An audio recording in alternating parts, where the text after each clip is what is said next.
कैसे सभी? आवाज आ रही मेरी? तो रिफ्लेक्शन हम लोगों ने कर लिया है। अभी हम लोगों को रिफ्रैक्शन थ्रू प्लेन सरफेस करना है। तो इसको हम लोग 4 सेक्शन में देख रहे हैं। स्नेल्स लॉ का basic discussion, TIR total internal reflection, apparent depth and prism. Snell law में बेसिक बात कि जैसे हम किसी एक मीडियम से दूसरे मीडियम में जाते हैं तो रे बेंड कर जाती इस रूल के हिसाब से। किस रूल के हिसाब से?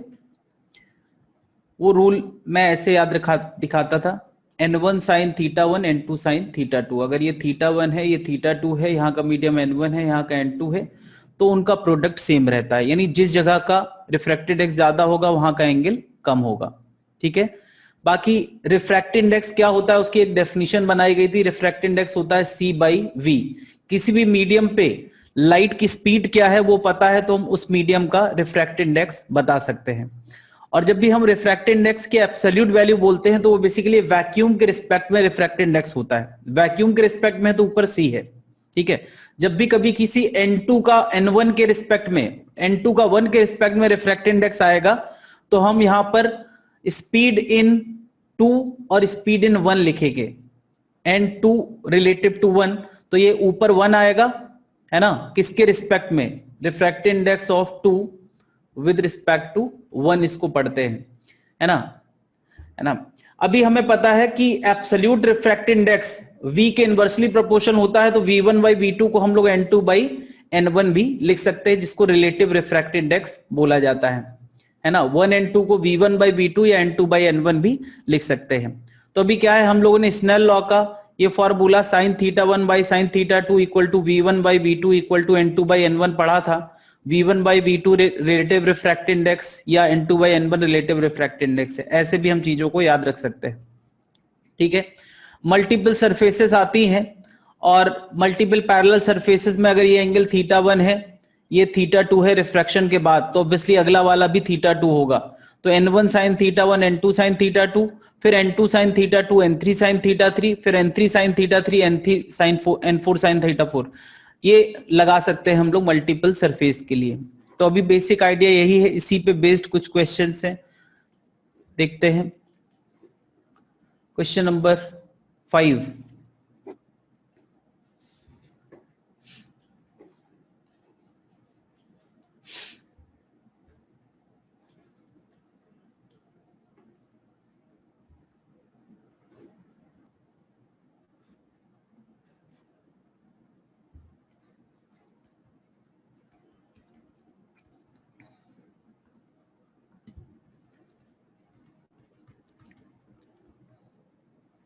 light take equal time to pass through them, refracted index of B with respect to A। तो क्या हम लोग जानते हैं टाइम इज इक्वल टू होता है डिस्टेंस। डिस्टेंस को T1 से लिखा है मैंने, ये डिस्टेंस है, इसकी थिकनेस है, डिस्टेंस अपॉन स्पीड। क्वेश्चन पूछा refracted index of B with respect to A, NB with respect to A, वो होगा NB डिवाइड बाई NA या VA डिवाइड बाई VB। ये बात हम लोगों को पता है। ठीक है। अभी क्या है कि डिस्टेंस एक की T1 है, स्पीड इसको TA लिख देते हैं, स्पीड VA है, और दूसरे की डिस्टेंस TB है, स्पीड VB है। क्वेश्चन में कहा गया दोनों का टाइम सेम है, तो टाइम मैंने सेम कर दिया है। हमें बताना है रिलेटिव रिफ्रैक्टेड इंडेक्स जो कि VA/VB होगा। तो बताओ VA/VB क्या आ रहा है? VA/VB आ रहा है TA/TB, और TA/TB किसी का आ गया है तो लिख सकते हैं TA/TB कितना दिया है? 6/4, है ना। TA/TB होगा वही VA/VB होगा, और VA/VB होगा वो NB/NA होगा, जिसको रिलेटिव रिफ्रैक्टेड इंडेक्स कह सकते हैं। इसकी वैल्यू आएगी 3/2, दैट इज 1.5। बात क्लियर है? तो चीजों को ऐसे भी पूछा जा सकता है रिफ्रैक्टेड इंडेक्स निकलवाने के लिए। स्पीड का सहारा लें और फिर स्पीड को डिस्कस करने के लिए टाइम का सहारा, लेंथ का सहारा लिया जा सकता है। ठीक है, नेक्स्ट क्वेश्चन।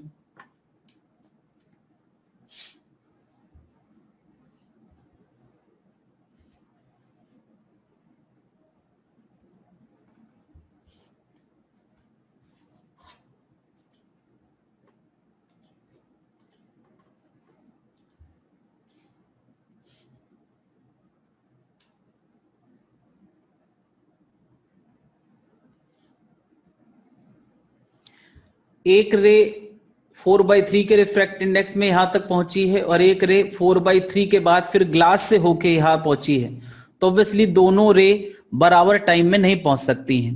क्यों? क्योंकि एक रिलेटिवली रेयरर मीडियम में चला है और एक रिलेटिवली डेंसर मीडियम में चला है। तो भाई जब वहां स्पीड अलग अलग होती है तो टाइम भी अलग अलग होगा। और अंतर किस वजह से आया? अंतर मेन इतने की वजह से आया है।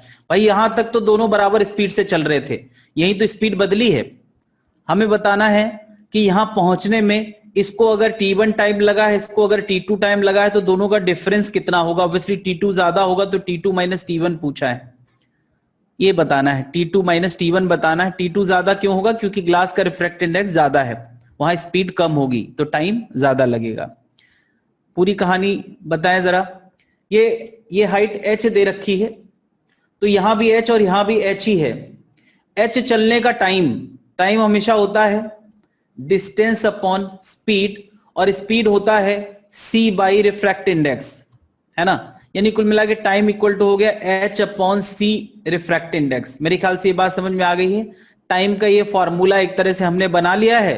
पहले वाले में, ग्लास वाले में आएगा, ग्लास का रिफ्रैक्ट इंडेक्स दिया नहीं है, लेकिन हम एज्यूम कर सकते हैं ग्लास का रिफ्रैक्ट इंडेक्स कितना होता है। ग्लास बोल दिया है और उसकी जरूरत है तो हम यूज कर सकते हैं 1.5 h/c आएगा, और t1 आएगा 4/3 h/c। ये डिफरेंस आएगा, है ना। 6 एलसीएम ले सकते हैं,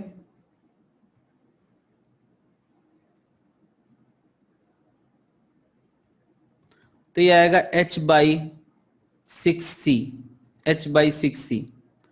तो बहुत ही सिंपल क्वेश्चन है, बस ये है कि more than one concept use हुए हैं। सिंपल कॉन्सेप्ट एकदम डायरेक्टली नहीं है, थोड़ा सा ट्विस्ट है कि हमें पूछा गया है कि इस रे और इस रे को पहुंचने का टाइम बताओ, तो टाइम होता है डिस्टेंस अपॉन स्पीड, और स्पीड क्योंकि रिफ्रैक्ट इंडेक्स से रिलेटेड है तो टाइम का हमने फॉर्मूला बना लिया और दो सिचुएशन में डिफरेंस कर दिया।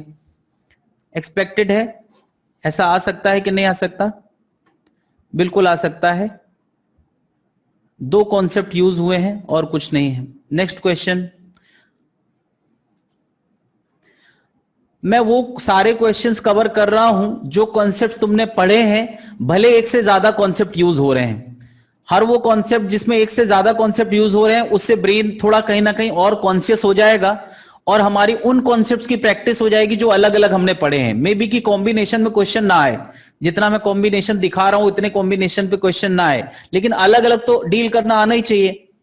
अगेन एक और क्वेश्चन है, ये 90 डिग्री का एंगल दिया है और एक रे ऐसे आई है, फिर ऐसे जाएगी, फिर यहां पढ़ने के बाद फिर यहां जाएगी, फिर यहां पढ़ने के बाद फिर यहां जाएगी, और फिर क्वेश्चन में कहा गया है यहां पढ़ने के बाद ऑब्वियसली यहां जाएगी। तो हमारा ओवरऑल डेविएशन क्या है? कम से कम इतना देख के कोई अगर ये सोचे कि हम इंडिविजुअल स्टेप पे काम करेंगे और सोच ले जाएंगे, तो इससे अच्छा छोड़ना है, नो डाउट। किसी को अगर स्ट्राइक कर रहा है तो इसमें एक बहुत ऑब्वियस फैक्ट यूज करना है, सीधे सीधे। किसी को अगर स्ट्राइक कर रहा है तो जल्दी से बता दे, नहीं कर रहा है तो फिर मैं बताऊंगा। अगर स्ट्राइक कर जाएगा तो शायद 30 सेकेंड लगेगा इसको बताने में, और नहीं करेगा तो 5 मिनट भी नहीं हो पाएगा।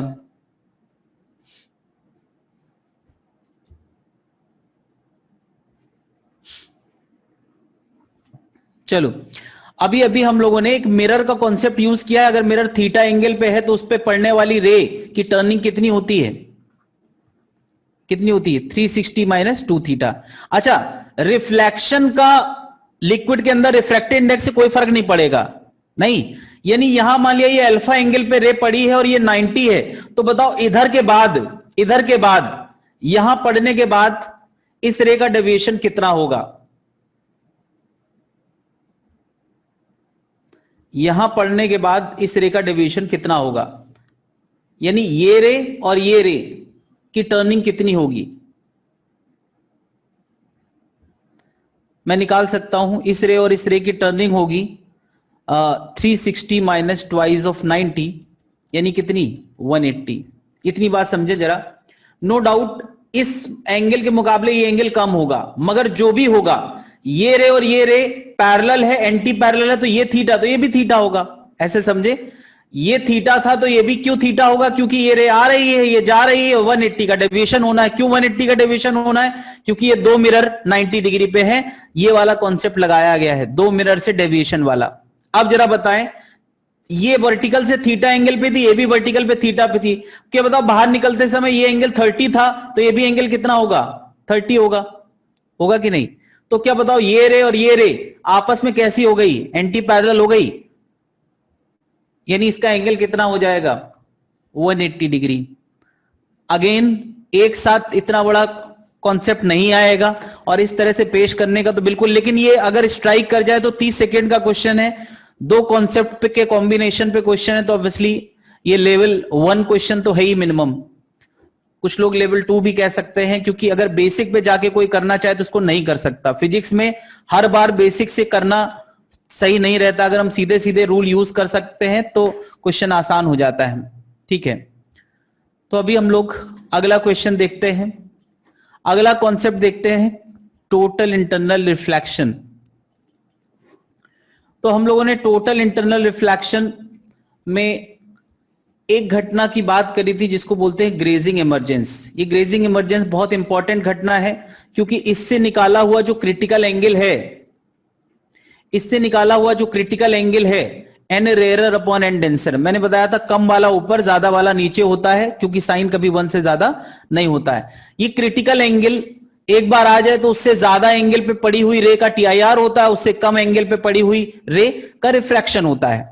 ठीक है, हमेशा हमारा इंटरेस्ट थीटा सी पे होता है या उस रिफ्रैक्टिव, आमतौर पे यहां एयर होता है तो यहां 1/n कह सकते हैं, तो n की वैल्यू 1 अपॉन साइन थीटा सी होता है। तो कुल मिला के अगर कभी कोई उस n की बात करे, n डेंसर की बात करे, तो n डेंसर क्रिटिकल एंगल की मदद से लाया जा सकता है। वो n जिसके बाद टीआईआर शुरू होना ज्यादा, इससे ज्यादा n होगा तो टीआईआर होगा, इससे कम होगा तो रिफ्रैक्शन होगा। यानी n की वैल्यू तय करना हो या थीटा की वैल्यू तय करना हो तो ये इनइक्वालिटी फॉलो करने की जरूरत है। कभी अगर कोई कह दे कि एक रिफ्रैक्टिव इंडेक्स बताओ जिसमें ग्रेजिंग इमर्जेंस हो रहा है, ठीक है, तो ये डेंसर है और ये रेयरर है। मैं बता दूं, किसी एंगल पे अगर ग्रेजिंग इमर्जेंस हो रहा है तो डेंसर को अगर और डेंसर कर दें, डेंसर को अगर और डेंसर कर दें तो वो टीआईआर को फेवर करने लगता है, और रेयरर को और रेयरर कर दें तो वो टीआईआर को फेवर करने लगता है। टीआईआर को फेवर करने का मतलब कि क्रिटिकल एंगल घटाना। भाई क्रिटिकल एंगल जितना कम होगा, मान लिया ये क्रिटिकल एंगल है ना, अगर ये क्रिटिकल एंगल है किसी का तो वो ज्यादा टीआईआर को फेवर करेगा, किसी का क्रिटिकल एंगल कम है तो वो किसी भी एंगल के लिए टीआईआर होगा, है ना। तो एंगल को कम कराना मतलब क्रिटिकल एंगल को फेवर करना। बात क्लियर है।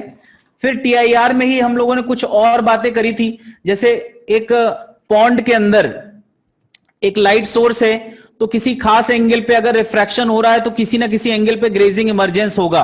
तो कहीं ना कहीं ऐसा एक सर्कुलर रीजन होता है जहां से रेस बाहर आती है, उसकी रेडियस की बात हम लोग करते थे। तो वो बहुत आसान था, पहले हम क्रिटिकल एंगल निकालते थे और क्रिटिकल एंगल निकालने के बाद हम लोग यहां एक टिक्नोमेट्री लगा के रेडियस का आंसर निकाल लेते थे, याद है।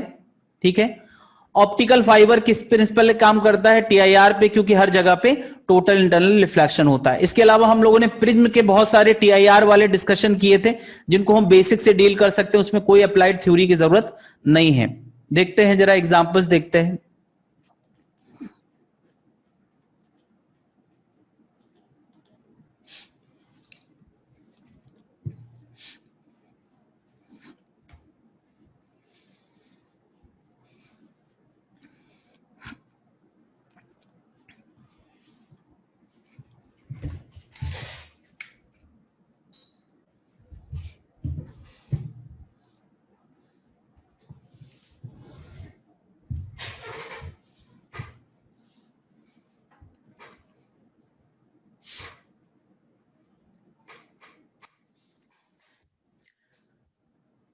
ray traveling in a transparent medium of refractive index mu on a surface separating medium and air at an angle 45. बड़ी बाद में 45 बोला है, कहानी वही है, मीडियम में जहां ट्रेवल कर रही है वहां एंगल 45 है ना. For which value of mu, mu की वैल्यू बताना है सच दैट कि वो टीआईआर करे.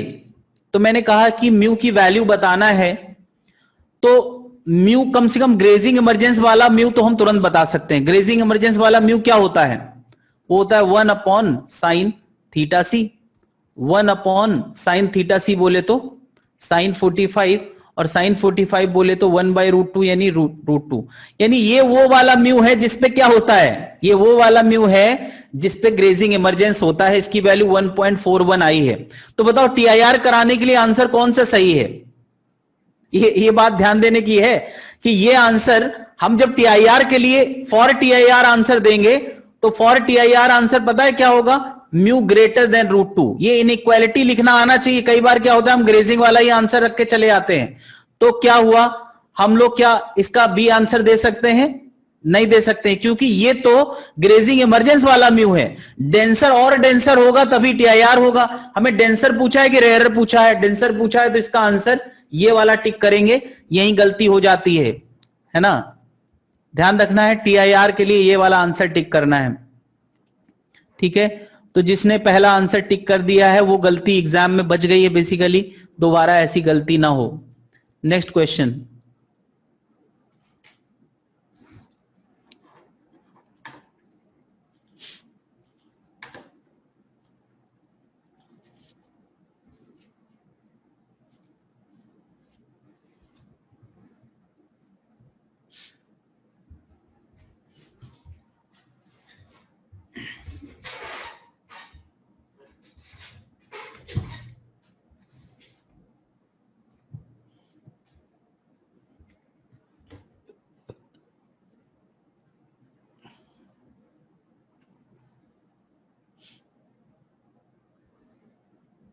अब देखो यहां पे मैक्सिमम रिफ्रैक्टिव इंडेक्स बोल दिया है.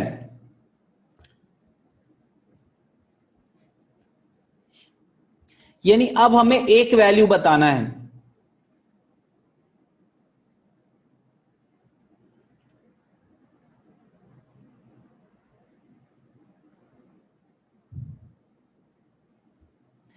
देखो जरा, लिक्विड की रिफ्रैक्टिव इंडेक्स बताना है, यानी रेयर, लिक्विड मतलब रेयरर, और डेंसर वाले का म्यू दिया है. डेंसर वाले का म्यू दिया है.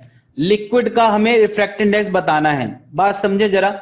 तो हर बार की तरह हम लोग क्या करेंगे, हर बार की तरह हम लोग करेंगे कि टीआईआर कराएंगे इस एंगल पे. ये 60 है, ये 90 है, तो ये 30 होगा, तो ये थीटा 60 होगा, और 60 पे हम टीआईआर कराने वाला आंसर निकाल देते हैं. यानी 60 को ग्रेजिंग इमरजेंस बना देते हैं.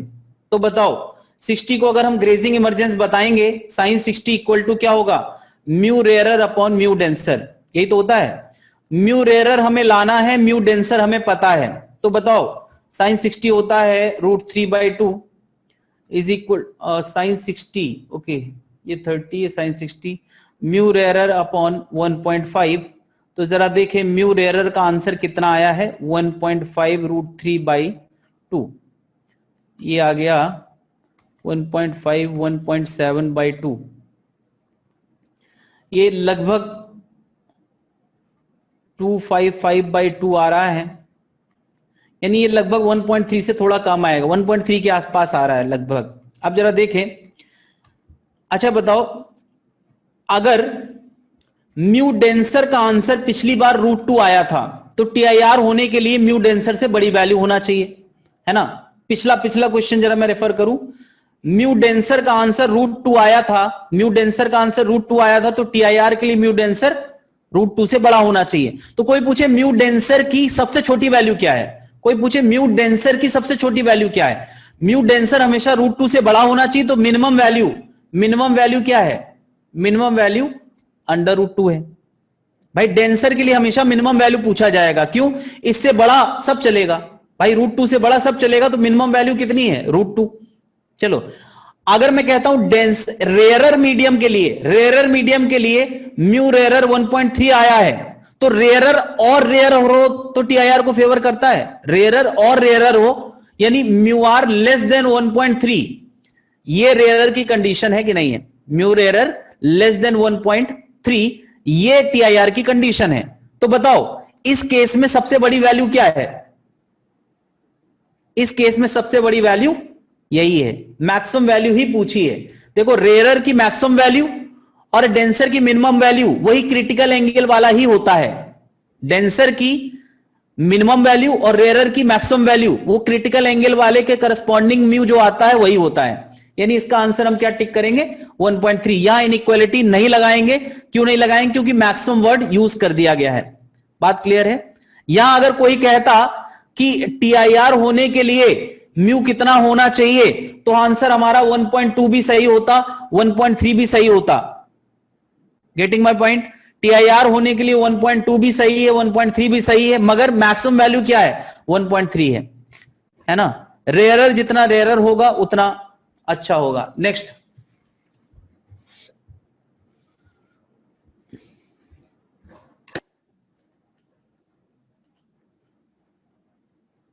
जरा जरा सी लैंग्वेज में फर्क पड़ रहा है तो इन बातों में अंतर क्लियर कर लें कि कब इनइक्वालिटी देना है कब इक्वालिटी देना है।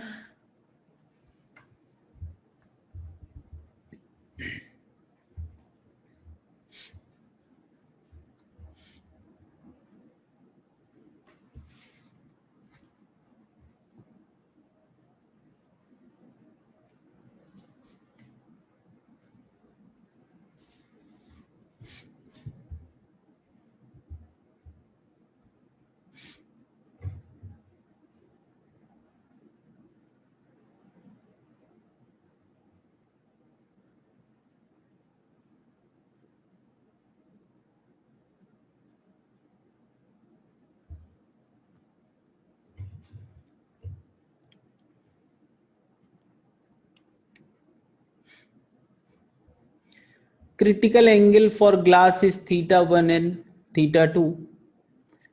For glass is theta 1 and for water is theta 2.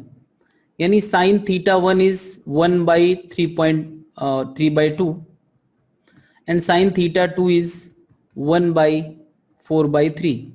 Okay,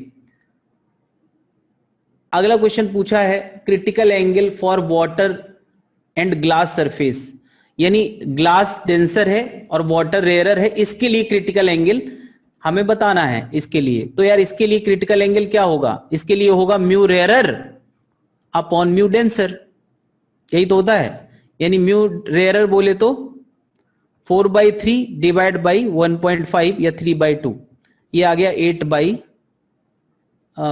4/3 8/9। Okay चलो, ये आंसर था 2/3, ये था 3/4 और ये आया 8/9। हमें कंपेयर करना है थीटा। मैं बता दूं साइन थीटा कंपेयर कर लो, वही थीटा का रिलेशन होगा, क्योंकि साइन थीटा और थीटा प्रोपोर्शन होते हैं, मतलब साइन थीटा बढ़ता है तो थीटा बढ़ता है, प्रोपोर्शन कहना सही नहीं है।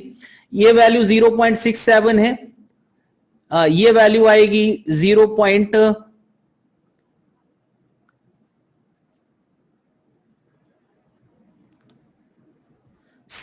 समथिंग और ये वैल्यू आएगी 0.9 के आसपास आएगी, 0.9। अब मुझे बता दो क्या आंसर होगा इसका। इसका क्रिटिकल एंगल सबसे कम होगा, इसका उससे ज्यादा होगा, तो इसका क्रिटिकल एंगल उससे भी ज्यादा होगा। साफ समझ में आ रहा है, ये वैल्यू सबसे ज्यादा है तो इसका क्रिटिकल एंगल भी उससे ज्यादा होगा। भाई यही तो क्रिटिकल एंगल है, तो सबसे ज्यादा क्रिटिकल एंगल किसका होगा इस सिचुएशन के लिए, इसका आंसर होगा ग्रेटर देन थीटा 2। बात समझ में आना चाहिए। हमने 3 सिचुएशन के क्रिटिकल एंगल निकाले, एक बार वाटर के लिए एयर के साथ, एक बार ग्लास के लिए एयर के साथ, एक बार वाटर के लिए एयर के साथ, एक बार वाटर और ग्लास का। नेक्स्ट क्वेश्चन देखते हैं।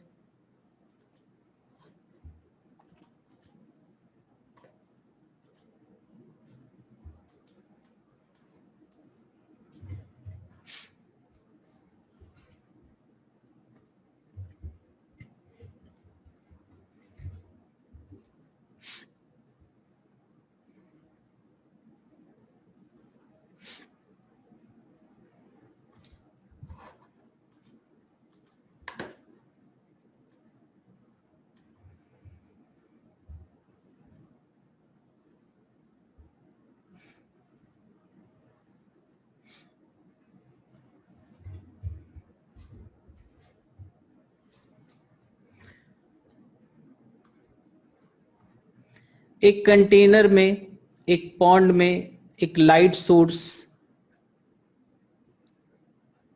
एक सर्कुलर रीजन से रेज निकालता है और उसकी रेडियस क्या होती है, ये रेडियस का फॉर्मूला हम लोग पढ़ चुके हैं। अगर रेडियस पता है तो डायमीटर तुरंत लिख देंगे, और अगर फॉर्मूला नहीं पता है तो बेसिक डेरिवेशन याद करो। ये थीटा सी होता था, साइन थीटा सी 1/μ होता था, है ना। और फिर इसमें tan theta c equal to r/h होता था, तो r इक्वल टू आता था h टेन थीटा सी, और टेन थीटा सी हम ट्राइंगल की मदद से निकाल लेते थे। ये 1 है, ये म्यू है, तो ये होगा mu square minus 1। Tan theta होता है परपेंडिकुलर अपॉन बेस। ये रेडियस का आंसर आता था। तो इसका डबल आंसर कौन सा है? इसका डबल आंसर हमारा ए है ना। इतनी डिस्क अगर ऊपर रख दोगे तो उससे लाइट निकलना बंद हो जाएगी। ये बहुत एक्सपेक्टेड क्वेश्चन है।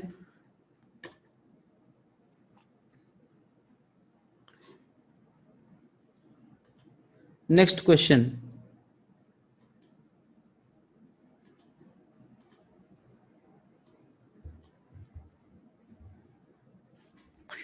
ये थोड़ा डिफरेंट क्वेश्चन है, ये बहुत नया कॉम्बिनेशन है, मैंने भी पहली बार देखा है।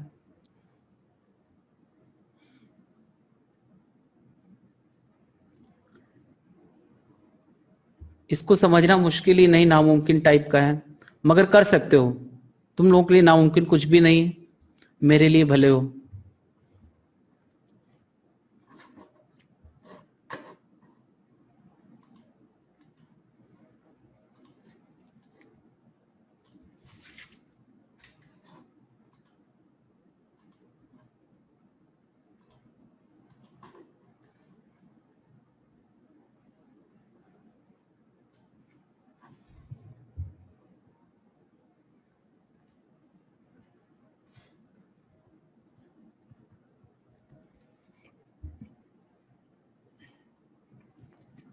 एक बीम ऑफ लाइट ऊपर की तरफ जा रही है, तो वो बीम को हम एक रे दिखा देंगे तो भी चलेगा, ठीक है।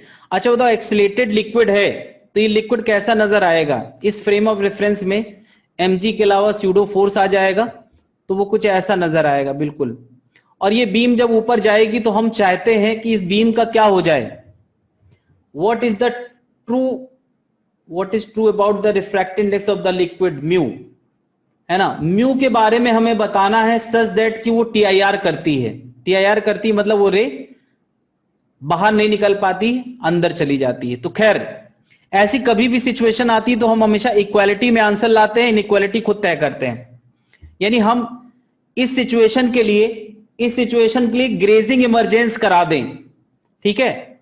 और अगर म्यू का आंसर ग्रेजिंग इमरजेंस वाले आंसर से ज्यादा होगा, भाई ये डेंसर मीडियम है ना, तो म्यू का आंसर अगर इससे ज्यादा होगा तो ऑब्वियसली टीआईआर होगा। पूरी कहानी समझ आ रही? अभी यहां पे नई बात यह है कि ये जो सरफेस का नॉर्मल शिफ्ट हुआ है थीटा एंगल से, तो ये थीटा क्या हुआ करता था? याद है ये थीटा क्या हुआ करता था? ये theta tan theta equal to a/g हुआ करता था। ये फ्लूइड का कॉन्सेप्ट है, a/g दैट इज 3/4। ये टेन थीटा मैंने बता दिया है, 3/4 है। अब बताओ जरा, म्यू लाने के लिए हमें क्या चाहिए? भाई म्यू लाने के लिए हमें क्या चाहिए? साइन थीटा इक्वल टू कम वाला अपॉन ज्यादा वाला, यही तो होता है। म्यू डेंसर लाना है तो म्यू डेंसर का आंसर होगा 1/sin थीटा। तो यार टेन थीटा पता है और साइन थीटा लाना है, तो ये हमारे बाएं हाथ का काम है, स्पेशली 3-4 वाले का। ये 3 है, ये 4 है, तो ऑब्वियसली ये क्या होगा? 5 होगा। तो साइन थीटा का वैल्यू आएगा 3/5, तो ये कितना हो गया? 5/3। हम हमेशा इक्वालिटी के लिए काम करते हैं, इनइक्वालिटी खुद से तय करते हैं। तो क्या म्यू का ये आंसर टीआईआर वाला आया है? नहीं, ये म्यू का आंसर ग्रेजिंग इमरजेंस वाला आया, और क्योंकि ये डेंसर है तो डेंसर और ज्यादा डेंसर हो तो वो टीआईआर को फेवर करता है। तो mu should be slightly greater than 1.5। नहीं, mu should be slightly greater than 5/3। अगर होगा, स्लाइटली हो या ज्यादा हो, तो टीआईआर होगा। मेरे ख्याल से एक बहुत अच्छा नया कॉम्बिनेशन था। तो कितने लोगों को ये थोड़ा सा माइंड ब्लोइंग टाइप लगा है, वो जल्दी से चैट में एमबी टाइप करें मेरे एक्साइटमेंट के लिए। सबको नहीं लगा है, जिसको लगा है वही। Okay, thank you. तो सभी ने टाइप किया है। अच्छी बात है, ठीक है, अगली बार ऐसे क्वेश्चंस और ढूंढूंगा। देखो यार, ये क्या दोनों कॉन्सेप्ट हम अलग अलग पढ़ते हैं कि नहीं पढ़ते हैं, और पढ़ते हैं तो एक नया कॉम्बिनेशन आ गया है, तो कहीं ना कहीं ये बहुत एक्सपेक्टेड कैटेगरी का है। हालांकि बहुत ज्यादा कॉम्बिनेशन पे क्वेश्चंस उम्मीद मत करो, लेकिन ऐसा आ जाए इसमें कोई मतलब इतना बड़ा क्वेश्चन आ सकता है, इस तरह का कोई नया कॉम्बिनेशन होगा, तो हमारे पास प्रैक्टिस तो होना चाहिए इतना सोचने की, है ना। नेक्स्ट क्वेश्चन, ये थोड़ा सा मतलब माइंड ब्लोइंग से भी ऊपर है, उसके लिए मैं माइंड ब्लोइंग टाइप नहीं करवाऊंगा।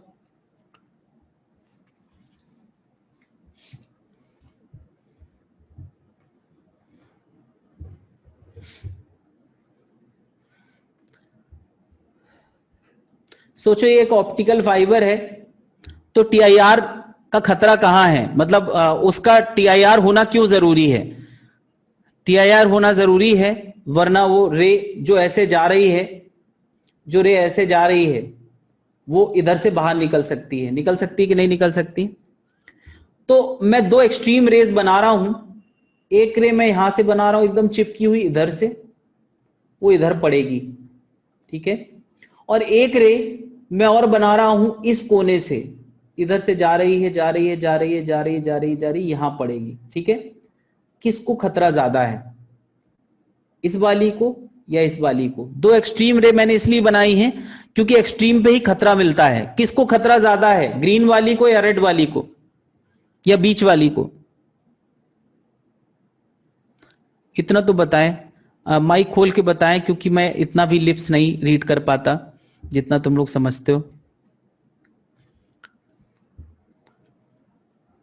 किस रे को खतरा ज्यादा है, ग्रीन वाली को या रेड वाली को। खतरे से मतलब क्या है कि जिसका रिफ्लेक्शन हो जाए, टीआईआर ना हो। टीआईआर किसका खतरा ज्यादा है, तो जरा देखो, जिसका एंगल कम है, भाई जिसका एंगल एक लिमिट से ज्यादा है, भाई ये एंगल ज्यादा है, ये एंगल कम है, तो जिसका ज्यादा है उसका टीआईआर होने के चांसेस ज्यादा है। भाई ज्यादा एंगल तो टीआईआर होता है, कम एंगल तो रिफ्लेक्शन होता है। तो खतरा कहां ज्यादा है, रिफ्रैक्शन होने का, टीआईआर होने का नहीं। खतरा कहां ज्यादा है, रिफ्रैक्शन होने का। कहां ज्यादा है, अरे यार मतलब हद है यार, माइक भी इतना सब फीचर क्यों दिया है ये जूम ने। इसमें पता है तुम लोगों को 1300 रुपए मेरा हर महीने कट रहा है, ताकि वो 40 मिनट में ब्रेक ना हो, क्योंकि मुझे ब्रेक बिल्कुल पसंद नहीं है ड्यूरिंग द लेक्चर। और तुम लोग उसके माइक का यूज नहीं कर रहे हो यार। कुछ कम से कम 1300 में 5 रुपए तो तुम लोग भी वसूल करो। हाँ, रेड वाली में चलो चलो 5 रुपए वसूल हो गए। तो इस वाली में टीआईआर का खतरा है, और टीआईआर का खतरा है मतलब मैं मान लेता हूं कि ये क्रिटिकल एंगल है, ये क्रिटिकल एंगल है। अगर ये क्रिटिकल एंगल है तो बताओ इसका क्या होगा। अगर ये क्रिटिकल एंगल है तो इसका रिफ्रैक्शन होगा, इसका भी रिफ्रैक्शन होगा, और ये बाद में जहां भी पड़ेंगी वहां से वापस लौट के फिर से नीचे निकल जाएंगी। यानी सबसे बड़ा खतरा किसको था, इस रेड वाले को। रेड वाले के लिए हम क्रिटिकल एंगल तय कर लेते हैं कि रेड वाला ही क्रिटिकल एंगल है। जरा इस ज्योमेट्री को ध्यान दें, रेड वाले को जरा ध्यान दें। मैंने इतना बता दिया है, तो ज्यादा से ज्यादा अगर कोई दिमाग लगा सकता है तो लगा ले। इस ज्योमेट्री को मैं कह रहा हूं कि ये, अच्छा ये कहां से जाएगा, ये सेंटर से जाएगा। क्यों सेंटर से जाएगा, भाई ये नॉर्मल है ना। ये मैं कह रहा हूं क्रिटिकल एंगल है, तो पता है sine critical angle, sine theta c is equal to क्या होता है, कम वाला अपॉन ज्यादा वाला, ठीक है, दैट इज 2/3। अब मुझे बताओ जरा, क्या साइन थीटा को आर और डी से रिलेट किया जा सकता है। ये आर और डी नजर आ रहे हैं, देखो जरा, ये डिस्टेंस आर है, कन्विंस्ड। और ये टोटल डिस्टेंस कितनी होगी यहां से यहां तक, ये पता है कितनी होगी, ये होगी आर, यहां तक आर है, और इसकी मोटाई कितनी है, ये मोटाई डी है और ये आर है, तो टोटल कितना हो गया, आर प्लस डी। अब मैं कह रहा हूं कि जरा मुझे बताओ, इस ज्योमेट्री में परपेंडिकुलर आर है एंगल के सामने वाला, और हाइपोटेनस डी प्लस आर है, तो साइन थीटा को हम इस तरीके से लिख सकते हैं कि नहीं लिख सकते। भाई साइन थीटा इक्वल टू होता है परपेंडिकुलर अपॉन हाइपोटेनस, और हाइपोटेनस कितना है, आर प्लस डी। देखो जरा, हमें जो क्वेश्चन दिया है, आंसर दिए हैं, वो सब आर बाई डी के दिए हैं, r by d, r by d, r by d, और एक्सट्रीम के दिए हैं। मिनिमम या मैक्सिमम दिख जाए तो समझ लो एक्सट्रीम का मामला है, तो बहुत ज्यादा दिमाग में नहीं लगाता हूं। मिनिमम पूछा जाए चाहे मैक्सिमम पूछा जाए, एक्सट्रीम का मामला होता है तो वो ग्रेजिंग वाले कॉन्सेप्ट से ही निकलता है, क्रिटिकल एंगल से ही निकलता है। तो चलो आर बाई डी का आंसर निकाल लेता हूं मैं। 2r plus 2d is equal to 3r, तो 2d इक्वल टू r, तो r by d equal to कितना आ गया 2। और ये मिनिमम ही होगा यार, जब पूछा है तो मजाक थोड़ी कर रहे होंगे, है ना।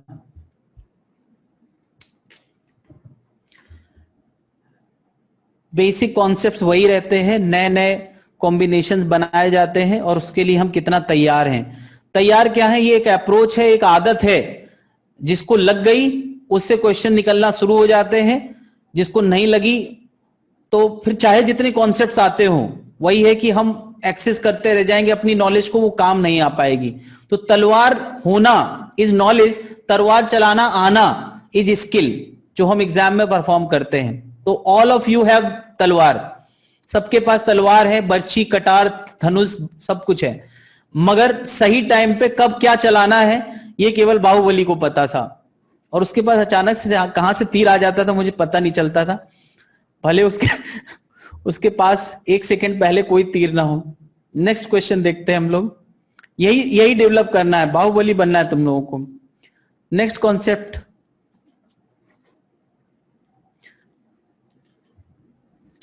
Apparent depth. स्क्रीन दिख रहा है।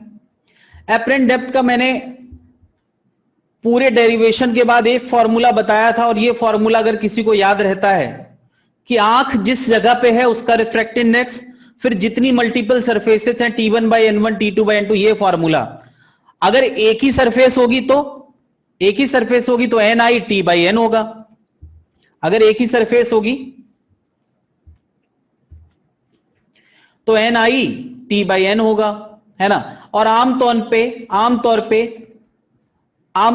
Ni 1 होता है, तो Ni अगर 1 है तो एपरेंट डेप्थ का फॉर्मूला क्या होगा, T बाई N स्लैब। तो कौन सा पेरेंट फॉर्मूला है जो हमें याद रखना चाहिए, ये पेरेंट है, ये डॉटर है, ये डॉटर की भी डॉटर है, यानी नातिन है, ठीक है, सबसे नीचे वाला ये है, ठीक है। तो हमें पेरेंट फॉर्मूला पता होना चाहिए।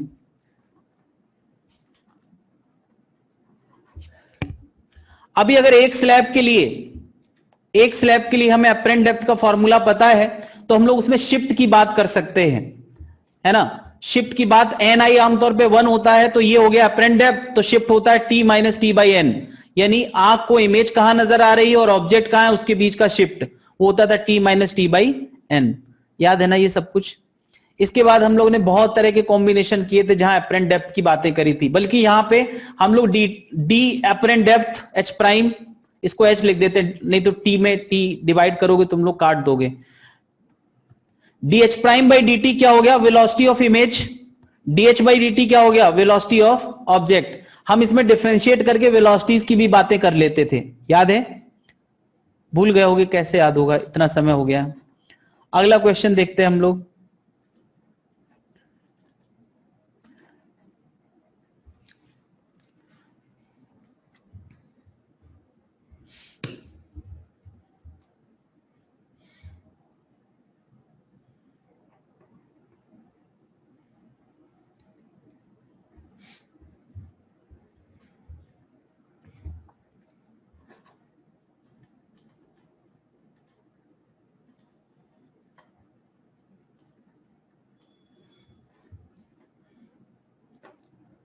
सबके पास मौका है खुश होने का, क्योंकि बेहद आसान क्वेश्चन में से है।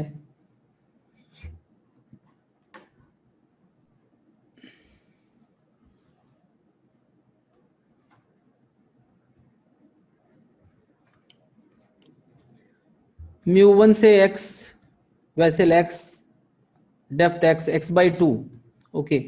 x बाई 2 μ1 से भरा है और x बाई 2 μ2 से भरा है।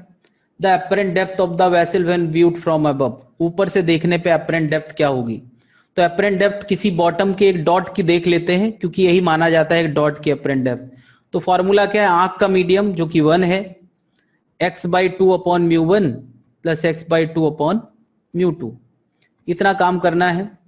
x बाई 2 कॉमन आ जाएगा, μ1 μ2 एलसीएम आ जाएगा, तो मेरे ख्याल से मैच करा सकते हैं। इससे आसान दुनिया में कोई काम नहीं है, इससे आसान एक ही काम है, पता है तुम लोगों को। चुल्लू भर पानी लो, उसमें नाक डुबाओ, फिर हटा लो, तो उससे कंसंट्रेशन बढ़ता है। नेक्स्ट क्वेश्चन,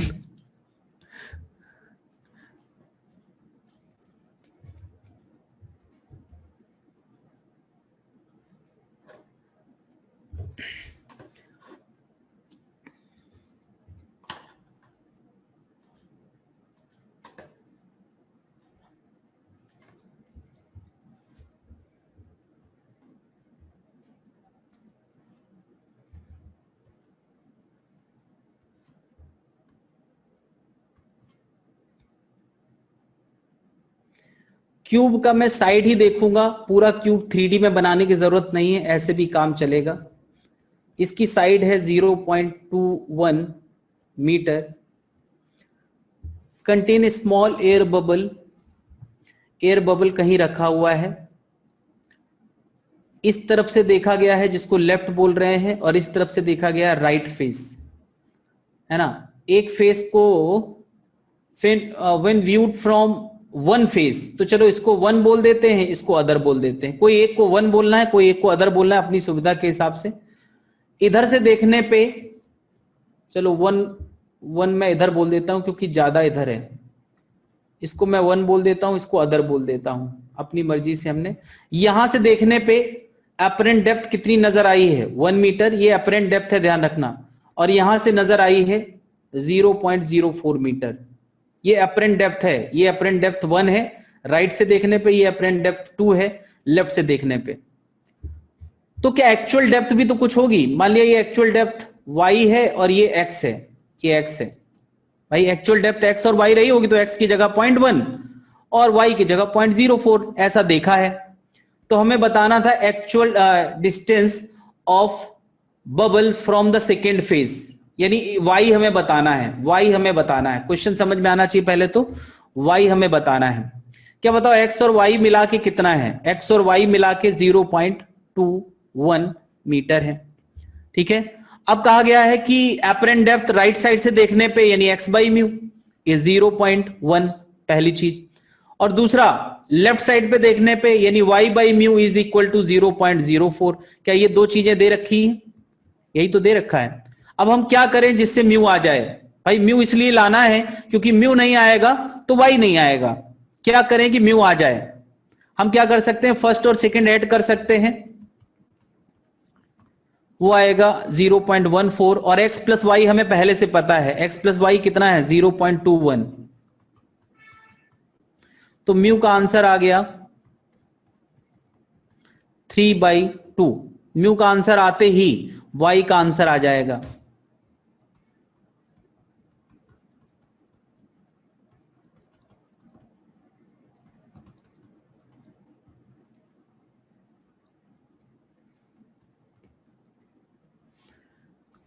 अगेन ये एक एक्सपेक्टेड क्वेश्चन अजीब सी लैंग्वेज में दिया गया है, बहुत ज्यादा मैथमेटिक्स नहीं है, बहुत गहरा कॉन्सेप्ट नहीं है, बस लैंग्वेज बड़ी थी। लैंग्वेज बड़ी है, अगर पहले से देखी हुई लैंग्वेज है तो एग्जाम में फेवर मिल जाता है, इसीलिए इस तरह की लैंग्वेज सामने आना जरूरी है। नेक्स्ट क्वेश्चन देखते हैं।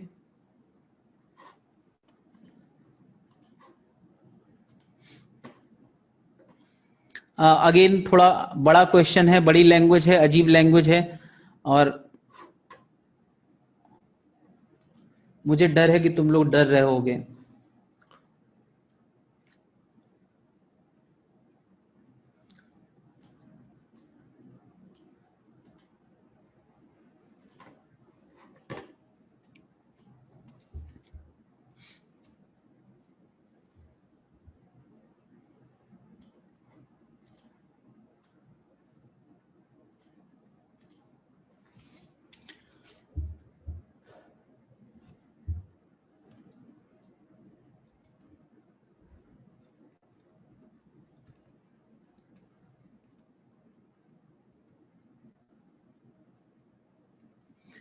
ये माइक्रोस्कोप है,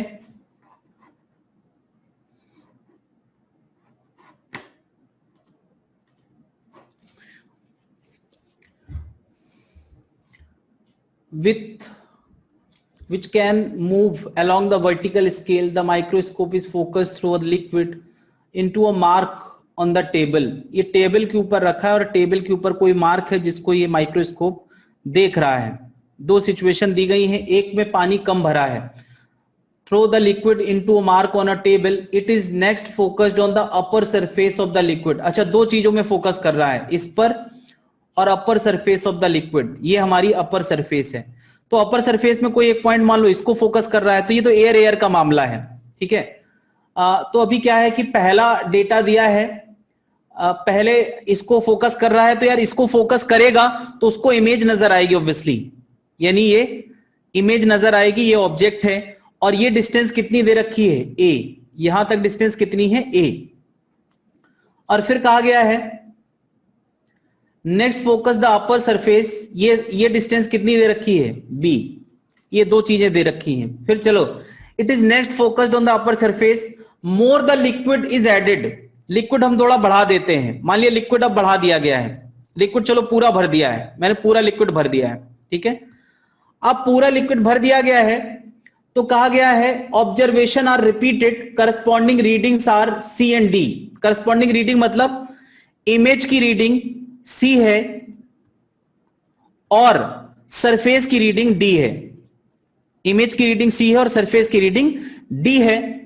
तो हमें बताना है refractive index of the liquid is, liquid का रिफ्रैक्टिव इंडेक्स क्या है। ये पूरी कहानी पहले तो समझ में आना चाहिए, लिक्विड का रिफ्रैक्टिव इंडेक्स हमें बताना है। कहानी समझ में आ गई है?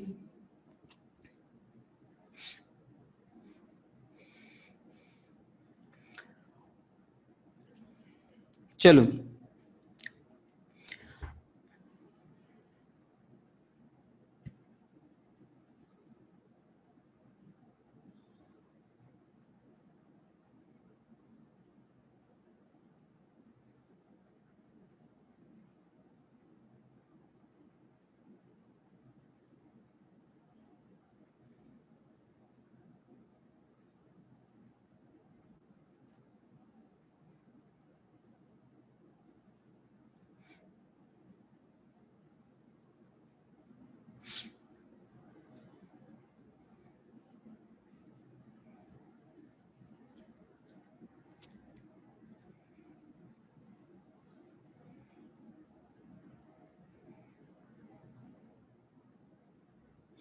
मैं एक काम करता हूं, इसकी ये डेप्थ h मान लेता हूं, h, ठीक है। ये फिलहाल h डेप्थ पर है।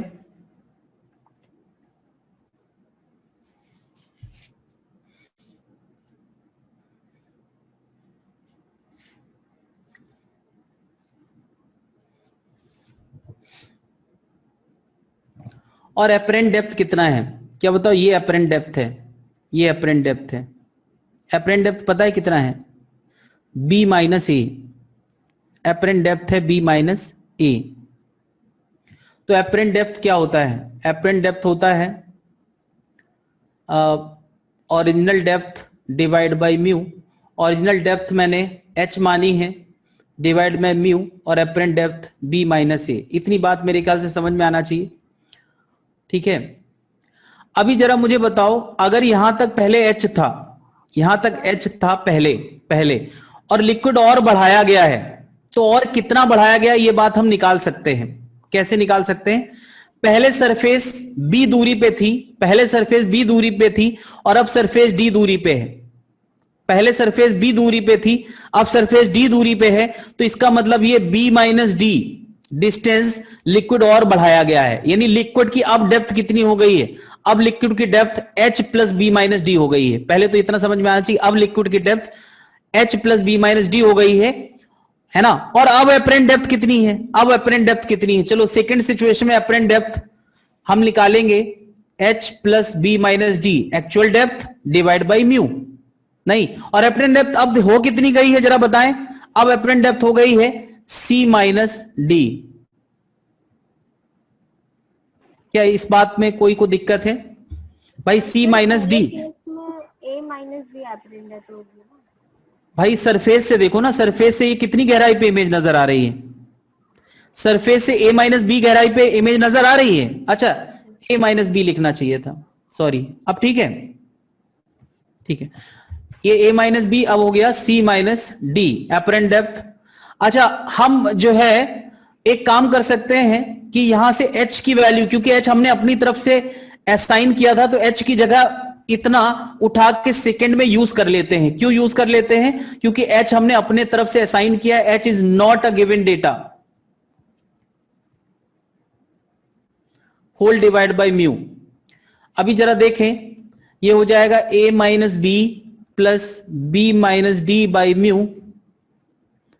पूरी कहानी में अब देखो केवल म्यू अननोन हमें नजर आ रहा है, बशर्ते कि हम बाकी टर्म एक तरफ कर दें, c minus d minus a plus b is equal to b minus d by mu.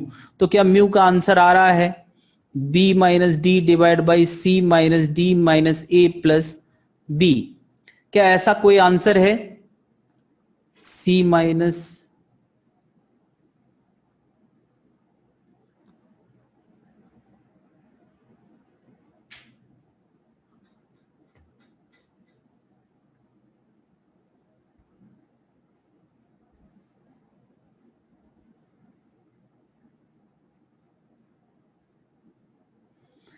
ए और डी अलग साइन के हैं, बी माइनस डी। ओके, जरा ध्यान दें, ये जो हमारा आंसर आया है इसमें मैं थोड़ा बदलाव कर दूं, मैं माइनस से ऊपर और माइनस से नीचे मल्टीप्लाई कर दूं तो ये बन जाएगा डी माइनस बी, और ये आ जाएगा D plus A minus C minus B. और अब हम मैच करा ले जाएंगे, D minus B, D plus A minus C minus B.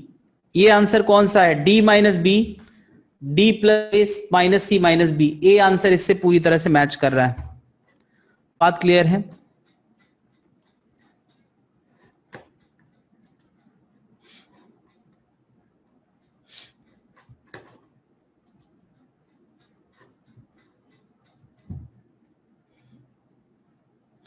Next last question, prism हम लोग अगली क्लास में करेंगे, हालांकि मैंने सोचा था शायद प्रिज्म भी हो जाएगा। कुल मिला के एपरेंट डेप्थ सीधे सीधे ना देके इस तरीके से एपरेंट डेप्थ को हमें मेजर करना था। ठीक है, apparent depth from the surface हम लोगों ने इस तरीके से बहुत सारी लेंस दे के निकलवाया है। नेक्स्ट क्वेश्चन, लास्ट क्वेश्चन, ये कभी ना कभी टकराया होगा, कुछ फैमिलियर सा क्वेश्चन है।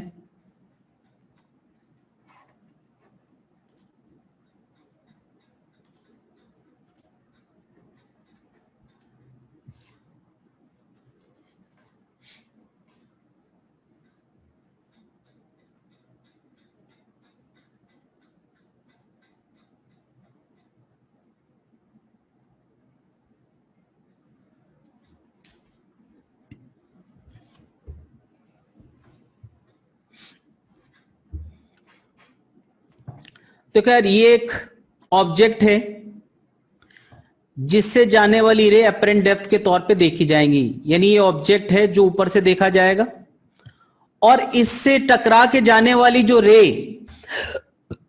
एक इमेज बनाएंगी पीछे कहीं, वो भी act as a object, act as a object, वो भी ऑब्जेक्ट की तरह एक्ट कर रहा है। यानी दो ऑब्जेक्ट हो गए भाई। ये जो रे आ रही हैं ये ऐसे आ रही हैं जैसे मानो यहां सचमुच का ऑब्जेक्ट रखा हो, यानी अब दो ऑब्जेक्ट हो गए, एक जो ऑब्जेक्ट है और एक जो उसकी इमेज है, दोनों ऑब्जेक्ट का काम कर रहे हैं और दोनों को सरफेस से देखा जाएगा।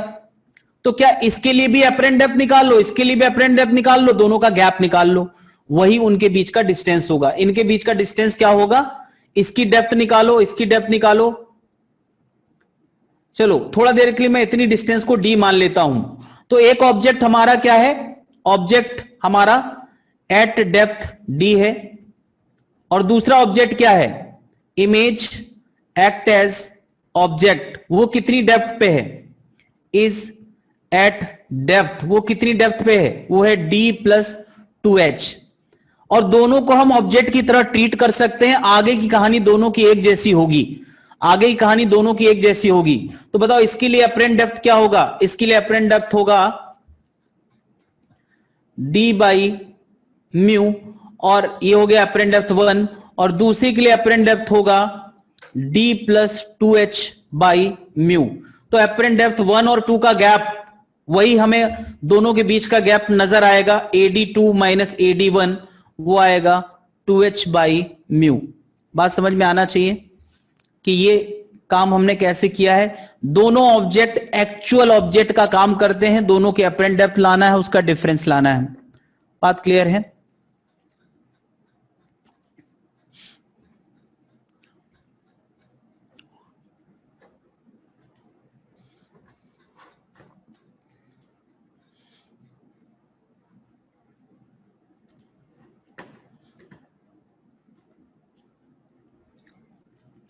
ठीक, थैंक यू।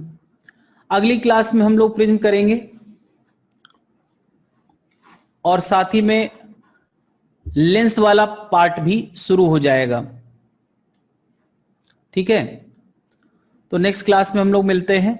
देखो, इस क्लास का मकसद है कि जो 40 किलोग्राम उठा के वेट उठाने वाले लोग हैं उनको 50 किलोग्राम उठाया जाए, क्योंकि 50 किलोग्राम अगर हम एक महीने तक रोज रोज उठाते हैं तो फिर बाकी चीजें हमें हल्की लगने लगती हैं। यानी इस एक्सरसाइज का मतलब यह है कि हम लोग जब अपने ओरिजिनल क्वेश्चन देखें तो वो हमें बहुत लाइट लगने लगे इन सबको देखने के बाद।